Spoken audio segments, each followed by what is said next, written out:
লাল সবুজে মোড়ানো বেগম খালেদা জিয়ার মরদেহ সরাসরি নিয়ে যাওয়া হচ্ছে সংসদ ভবনের দক্ষিণ প্লাজার দিকে এবং দেখতে পাচ্ছেন সরাসরি আপনারা। সিএসএফ, র্যাব একই সাথে রয়েছে পুলিশ এবং পিজিআরের একটি গাড়ি কিন্তু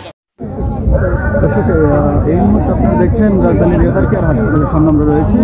বেগম খালেদা জিয়ার মরদেহ বের করা হচ্ছে এই মুহূর্তে এবার কেয়ার হাসপাতাল থেকে, এবং আপনারা দেখছেন যে যেই পতাকাবাহী যে গাড়িটি রয়েছে অর্থাৎ লাল সবুজ এই গাড়িটি করে কিন্তু বেগম খালেদা জিয়ার মরদেহ রয়েছে এই মুহূর্তে এখানে, এবং এখান থেকে তাকে কিন্তু সিএসএফ সদস্যরা গার্ড দিচ্ছে এবং এখান থেকে কিন্তু তাকে ফিরোজায় নিয়ে যাওয়া হচ্ছে। এবং এই লাল সবুজ যেই ভ্যানটি রয়েছে লালবাহী সেই ভ্যানে করে কিন্তু তার মরদেহ নেওয়া যাওয়া হচ্ছে এবং দেখছেন যে বিএনপির নেতাকর্মীরা এই মুহূর্তে এবার কি হাসপাতালের সঙ্গে রয়েছে এবং এই লাল সবুজ গাড়িটি কিন্তু ব্যাপক নিরাপত্তা বলয়ের মাধ্যমে কিন্তু তাকে নিয়ে যাওয়া হচ্ছে ফিরোজায় যে বাসভবন রয়েছে তার, এবং আপনারা দেখছেন যে পাশাপাশি বিএনপির নেতাকর্মীরাও কিন্তু ছুটে যাচ্ছেন পাশাপাশি এবং ব্যাপক নিরাপত্তার থেকে তিনি আমরা যে গাড়ি বহরটি আপনাকে দেখাতে চাচ্ছি, এই যে সবুজ বাংলাদেশের লাল সবুজের পতাকা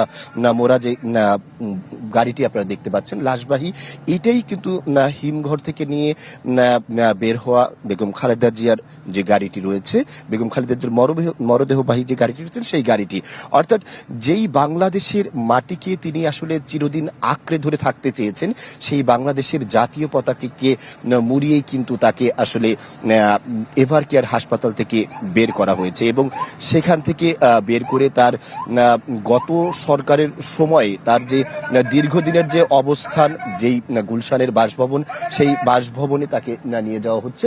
অর্থাৎ এখান থেকে আমরা জানি যে আজকে সকাল 8:58 তাকে এভার কেয়ার হাসপাতাল থেকে বের করা হয়।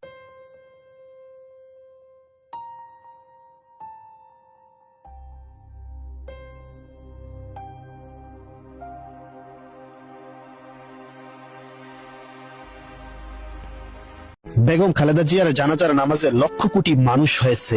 তার মৃত্যুর সংবাদ শুনে সবাই ছুটে এসেছেন তাকে এক নজর দেখার জন্য এবং জানাজার নামাজে শরীক হওয়ার জন্য। জাতীয় সংসদ ভবনের পাশেই তার জানাজার নামাজ অনুষ্ঠিত হচ্ছে। সকল দলের লোকেরাই বেগম খালেদা জিয়াকে ভালোবাসতেন এবং পছন্দ করতেন। মৃত্যুর আগে তিনি অনেক কষ্ট পেয়েছেন, তিনি অনেক নির্যাতনের শিকার হয়েছেন এবং জেল খেটেছেন। সবাই দুই হাত তুলে তার জন্য দোয়া করে যাবেন আল্লাহ তাআলা যেন তাকে জান্নাতুল ফেরদৌস দান করেন। সরাসরি মস্কো থেকে তেহরানে যাচ্ছে একটি কার্গো ট্রেন। এই নিয়ে টোটাল দ্বিতীয়বারের মতো রাশিয়া থেকে সরাসরি ইরানে ঢুকলো কার্গো ট্রেন। প্রথমবার রাশিয়া ইরানকে প্রচুর ভুট্টা দিলেও এই ট্রেনে করে এবার কি আসছে তা সম্পূর্ণ অস্পষ্ট। বিষয়টা নিয়ে বাড়ছে পশ্চিমা ক্ষোভ এবং ইসরায়েলের চিন্তা ইরানকে কি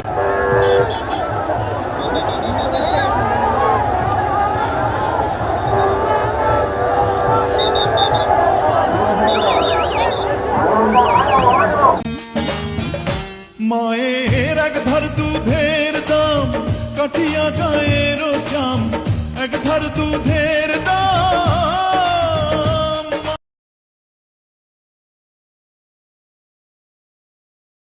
বিজয়ীর কাছে পরাজিতরা নিরাপদ থাকলে বিজয়ের আনন্দ মহিমান্বিত হয়।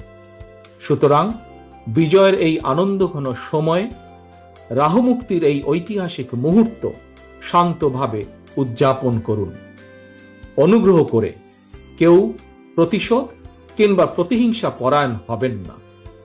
কেউ নিজের হাতে দয়া করে আইন তুলে নেবেন না। বেশি কিছু তো দেওয়া হয়নি, একজন মেড সার্ভেন্ট দেওয়া হয়েছে। এরপর যদি আরো কিছু ডিমান্ড করে তখন কি করবেন? এখন উনি সেজে গুজে মেকআপ নিয়ে একেবারে বুড়ো টুরু একে হাসপাতালে যান, তার লিভার নাকি পচে শেষ। তো লিভার সাধারণত পচলে মানুষ কি বলে সেটা আমি মুখ দিয়ে বলতে চাই না। কি খেলে তাড়াতাড়ি লিভার পচে সেটা তো সবাই জানেন। আর রোজই শুনি এই মরে মরে এই যায়। তো বয়স তো 80-র উপরে, তো মৃত্যু সময় হয়ে গেছে, তার মধ্যে অসুস্থ। তো এখানে এত কান্দাকাটি করতে লাভ নাই। আবারও বাংলাদেশ ভারত সীমান্ত উত্তপ্ত।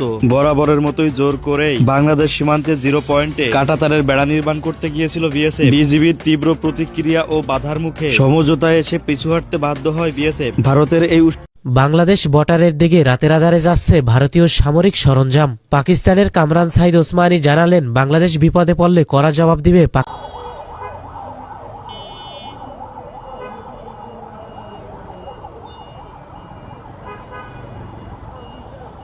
চট্টগ্রাম দখল করতে ভারতের নতুন চক্রান্ত। ভারত বাংলাদেশ সীমান্তের চট্টগ্রাম পার্বত্য অঞ্চল সংলগ্ন এলাকায় একটি কথিত গোপন সামরিক ঘাঁটি স্থাপনের অভিযোগ ঘিরে নতুন করে উত্তেজনা দেখা দিয়েছে। সীমান্তবর্তী কিছু স্থানীয় সূত্র ও আঞ্চলিক নিরাপত্তা বিশ্লেষকদের দাবি, সাম্প্রতিক মাসগুলোতে সীমান্তের কাছাকাছি এলাকায় অস্বাভাবিক সামরিক তৎপরতা লক্ষ্য করা যাচ্ছে। স্থানীয়দের ভাষ্য অনুযায়ী সীমান্তের নিকটবর্তী দুর্গম পাহাড়ি এলাকায় রাতে ভারী যানবাহনের চলাচল, অস্থায়ী অবকাঠামো নির্মাণ এবং নিয়মিত নজরদারি ড্রোনের উড়ান দেখা গেছে। এতে এলাকাবাসীর মধ্যে উদ্বেগ তৈরি হয়েছে।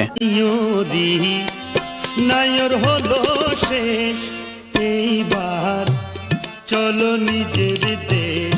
নায়রি নায়র হলো শেষ, এইবার চলো নিজের দেশ। তোমার জীবন